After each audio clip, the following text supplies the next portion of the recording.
Assalamualaikum warahmatullahi wabarakatuh. Salam sejahtera bagi kita semua. Yang terhormat, dosen pengampu mata kuliah Korespondensi Bahasa Indonesia, Ibu Yolanda MPD, dan teman-teman kelas S4B yang saya banggakan. Perkenalkan, kami dari kelompok 2 yang akan membahas materi yang berjudul jenis kelengkapan surat. Sebelumnya, perkenalkan dulu anggota kelompok dari kelompok 2, yaitu yang pertama ada Saudara Tri Kuncoro Chandra Kurniawan, yang kedua ada Saudari Isnaini, dan yang terakhir ada saya sendiri, Dwi Marta Puspitasari, selaku moderator pada kesempatan kali ini. Baik, kita lanjut. Di sini ada peta konsep kelengkapan surat. Apa aja sih kelengkapan-kelengkapan yang dibutuhkan dalam surat menyurat? Nah, di sini itu yang pertama ada perangko, kemudian yang kedua itu ada kertas surat, kemudian ada amplop, dan yang terakhir ada lipatan surat. Ini semua termasuk ke dalam kelengkapan-kelengkapan yang dibutuhkan untuk surat menyurat ya teman-teman. Baik, kita masuk ke materi ya. Kelengkapan surat. Apa sih kelengkapan surat itu? Kelengkapan surat itu bisa diartikan sebagai barang-barang yang digunakan untuk membuat atau ditambahkan pada surat. Nah, yang pertama itu ada perangko. Perangko adalah label, carik, atau teraan di atas kertas dengan bentuk dan ukuran tertentu, baik bergambar yang memuat nama negara, penerbit atau tanda gambar yang merupakan ciri khas negara penerbit dan mempunyai nilai nominal tertentu berupa angka atau huruf. Nah, kemudian perangko yang juga berasal dari bahasa Latin yaitu franco, seperti secarik kertas, berperekat sebagai bukti telah melakukan pembayaran untuk jasa layanan pos, seperti surat, kartu pos, atau benda pos lainnya sebelum dikirim. Oke, lanjut. Nah, kenapa sih harus perangko, teman-teman? Jadi gini, teman-teman. Zaman dulu tuh, kenapa nggak pakai pembayaran tunai aja gitu mungkin ya, teman-teman? Jadi, pada zaman dulu tuh, pembayaran secara tunai ini, ada yang harus dibayar terlebih dahulu oleh pengirim surat, tapi ada juga nih yang harus dibayar oleh penerima suratnya. Nah, tapi apa yang terjadi nih jika ada penerima surat menolak kiriman surat tersebut dan sekaligus tidak mau membayar biaya kirimnya? Nah, itu kan menjadi rancu gitu ya teman-teman ya, dan akhirnya banyak upaya-upaya uji coba yang dilakukan untuk mencari solusi yang terbaik dan yang bisa menjamin bahwa organisasi pos ini tuh dapat menerima masukan. Sampai pada akhirnya, pada tanggal 6 Mei tahun 1840, Tuan Sir Rowland Hill menemukan sebuah bukti pembayaran di muka. Nah, dengan menggunakan perekat atau lem yang kita kenal saat ini, yang dilakukan. Bukti tersebut tuh yang kini dikenal dengan nama perangko. Nah, teman-teman bisa lihat gambar yang di bawah saya ini, itu perangko yang dikeluarkan oleh Sir Rowland Hill. Kemudian diletakkan pada sampul muka surat bagian bawah atau bagian mana saja sebagai bukti resmi pertama kali diakui oleh umum bahwa pengirim surat telah melunasi biaya ongkos kirimnya. Nah, kita lanjut ya. Yang kemudian itu ada perangko berperekat pertama itu muncul pada saat kantor pos Inggris berinisiatif untuk menjual perangko-perangko pertama yang dicetaknya dan kini dikenal dengan nama The Black Penny atau penny hitam. Teman-teman bisa lihat di samping saya, ini adalah contoh perangko yang dikeluarkan oleh penny hitam. Lanjut ya teman-teman, kita masuk ke jenis-jenis perangko. Nah, teman-teman mungkin sudah pernah lihat sebelumnya, seperti apa sih perangko itu, banyak macam-macamnya teman-teman. Di sini saya akan mencoba menjelaskan satu persatu. Yang pertama jenis perangko itu ada perangko definitif. Apa sih perangko definitif itu? Perangko definitif itu penerbitannya dimaksud untuk memenuhi kebutuhan perangko sehari-hari dan tidak ada kaitannya dengan suatu kejadian atau peristiwa apapun. Kemudian Perangko ini terdiri dari beberapa pecahan harga, mulai dari harga yang paling rendah sampai harga yang tinggi. Nah, perangko ini yang sampai saat ini masih digunakan ya teman-teman. Mungkin teman-teman mampir atau mengunjungi kantor pos terdekat, pasti teman-teman akan menemukan perangko yang berjenis perangko definitif ini, karena dengan nominal harga yang rendah sampai harga yang tertinggi. Gitu ya teman-teman. Kemudian yang kedua ada perangko peringatan. Apa sih perangko peringatan itu? Perangko peringatan ini tuh diterbitkan dan dikaitkan dengan suatu peristiwa atau kejadian yang dimaksud untuk memperingatinya, baik yang bersifat nasional maupun internasional. Teman-teman bisa lihat ya di samping tulisan itu ada perangko jenis peringatan. Di sini perangko ini menjelaskan peringatan 100 hari Raden Ajeng Kartini, dan itu termasuk perangko peringatan ya teman-teman. Kemudian yang ketiga itu ada perangko istimewa. Wah, kenapa nih istimewa? Karena perangko yang penerbitannya ini dimaksud untuk menarik perhatian masyarakat baik dalam maupun luar negeri mengenai kegiatan-kegiatan yang dilancarkan oleh pemerintah dalam berbagai bidang, baik bersifat nasional maupun internasional. Teman-teman juga bisa lihat contohnya di sini. Ada satu perangko yang dikeluarkan oleh kantor pos yang mendefinisikan cerita rakyat Pulau Kembaro. Kemudian, kita masuk ke jenis perangko yang sampai saat ini masih tersedia dan hanya ditemukan di kantor pos terdekat dengan tarif perangko sebagai berikut. Nah, yang pertama teman-teman bisa lihat, ada perangko 3000. Kenapa sih perangko 3000? Perangko 3000 ini mencangkup wilayah seluruh Indonesia, dan hanya Indonesia saja teman-teman, tidak bisa dibawa atau dipakai untuk ke luar negeri. Dan yang kedua ada perangko 5000. Nah, untuk perangko 5000 ini masih mencakup wilayah seluruh Indonesia dan bisa ke luar negeri, tapi hanya wilayah Asia saja, zona 1 dan zona 2 ya teman-teman. Nah, kemudian perangko yang ketiga ada perangko 7000. Nah, kenapa 7000? Dan yang jelas fungsinya ini lebih tinggi teman-teman. Perangko 7000 ini bisa dipakai untuk seluruh Indonesia dan juga wilayah luar negeri, daerah Eropa. Dan jadi itu negara-negara Eropa bisa dipakai oleh perangko 7000 ini ya. Nah, yang kemudian ada perangko 10000. Untuk perangko 10000 ini bisa dicangkup oleh wilayah Indonesia juga, seluruh wilayah Indonesia, dan juga dipakai oleh daerah Amerika saja ya teman-teman. Nah, jadi mungkin teman-teman banyak yang nanya atau mungkin bingung, kenapa sih perangko ini banyak jenisnya? Bahkan gambar-gambarnya pun berbagai macam gitu kan, berbeda-beda. Nah, seperti yang tadi saya jelaskan di sebelumnya itu ada perangko definitif.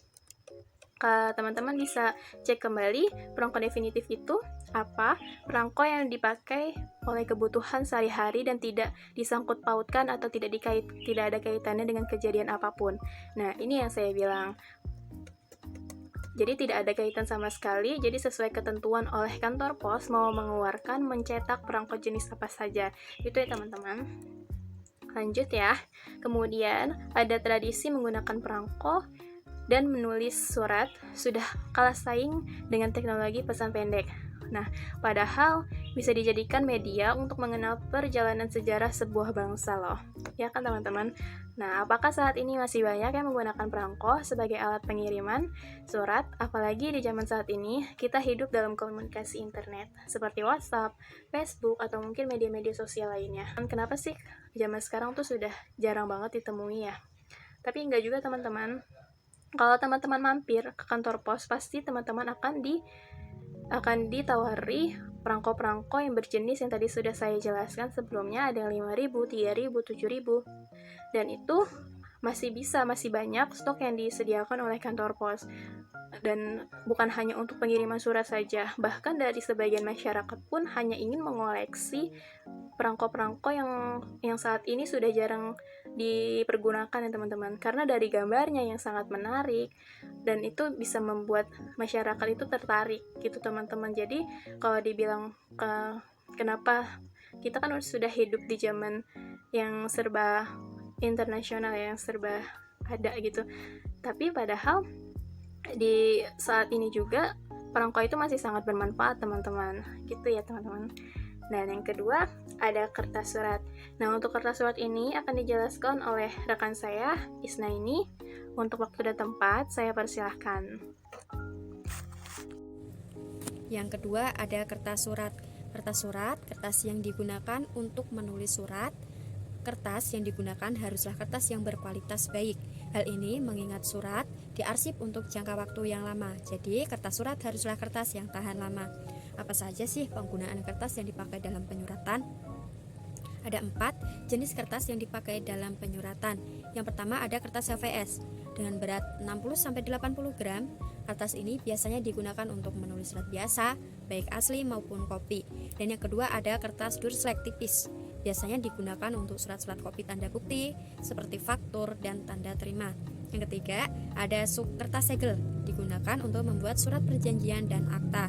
Dan yang keempat ada kertas stensil, digunakan untuk membuat surat dalam jumlah yang banyak. Yang B, warna kertas dan tinta. Kertas untuk surat resmi biasanya berwarna putih, terutama untuk surat pemerintah. Kertas surat untuk lembaga swasta biasanya menggunakan warna selain putih. Mengapa demikian? Hal tersebut sengaja dilakukan untuk menarik perhatian penerima surat dan dapat memberikan kesan berbeda, kreatif, dan semangat. Sebagai contoh, perusahaan yang bergerak di bidang periklanan, event organizer, rumah produksi, dan sebagainya. Penggunaan warna tinta untuk tulis tangan maupun printer, baik instansi pemerintah maupun swasta, pada umumnya sama, yaitu hitam. Penggunaan warna lain kecuali merah diperbolehkan selama bertujuan agar tulisan mudah dibaca dan mudah dipahami. Warna merah tidak diperbolehkan karena dianggap tidak sopan karena menggambarkan kondisi kemarahan. Nah, C, ada ukuran kertas. Sampai saat ini belum ada standarisasi ukuran kertas untuk penulisan surat biasa maupun surat khusus. Perusahaan menggunakan ukuran kertas yang berbeda satu sama lain. Adapun ukuran kertas yang digunakan untuk surat biasa adalah sebagai berikut. Yang pertama, folio dengan ukuran 21 x 33 cm. Yang kedua, ada kertas A4 dengan ukuran 21 x 29,7 cm. Dan yang ketiga, ada kertas kuarto dengan ukuran 21 x 28 cm. Untuk memo atau nota biasanya menggunakan ukuran setengah folio, yaitu 1 x 16,5 cm, atau setengah kuarto, yaitu 21 x 14 cm. Yang ketiga, amplop atau sampul surat. Sampul merupakan pelindung surat. Penggunaannya harus disesuaikan dengan ukuran kertas yang digunakan. Misalnya, sampul surat 4 persegi digunakan untuk kertas kuarto dan amplop panjang digunakan untuk kertas berukuran folio. Ukuran amplop disesuaikan dengan kertas surat yang akan dimasukkan. Ukuran amplop bervariasi. Hal tersebut dikarenakan ukuran surat yang dimasukkan dalam amplop harus dilipat. Namun tidak semua surat harus dilipat. Sebagai contoh, dokumen penting seperti surat kontrak, surat kesepakatan dan sebagainya. Untuk bentuk amplop hanya ada 2 macam, yaitu persegi, bujur, sangkar, dan persegi panjang. Jenis-jenis amplop bisa dilihat di slide berikutnya.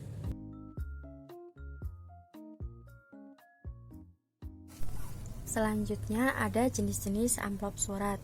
Jenis-jenis amplop surat antara lain ada commercial flap, ada window, ada side seam, ada square flap, ada polisi, ada announcement, ada baronial, ada wallet or banner flap, ada wallet or banner flap sound open, ada booklet or open side, ada metal class or string and button, ada remittance, ada catalog or open end, ada tiket, ada coin, ada coin, string, and button, ada oversize, dan ada square. Jadi jenis-jenis amplop surat yang biasa kita temui sehari-hari yaitu amplop surat yang berisi tentang announcement, pengumuman, atau amplop surat yang biasa kita gunakan untuk melamar pekerjaan, yaitu bisa menggunakan amplop surat oversize, bisa menggunakan coin, string, and button.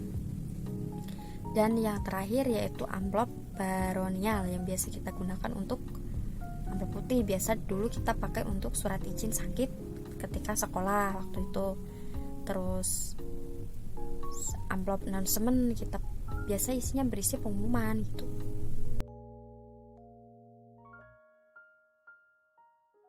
Lipatan surat.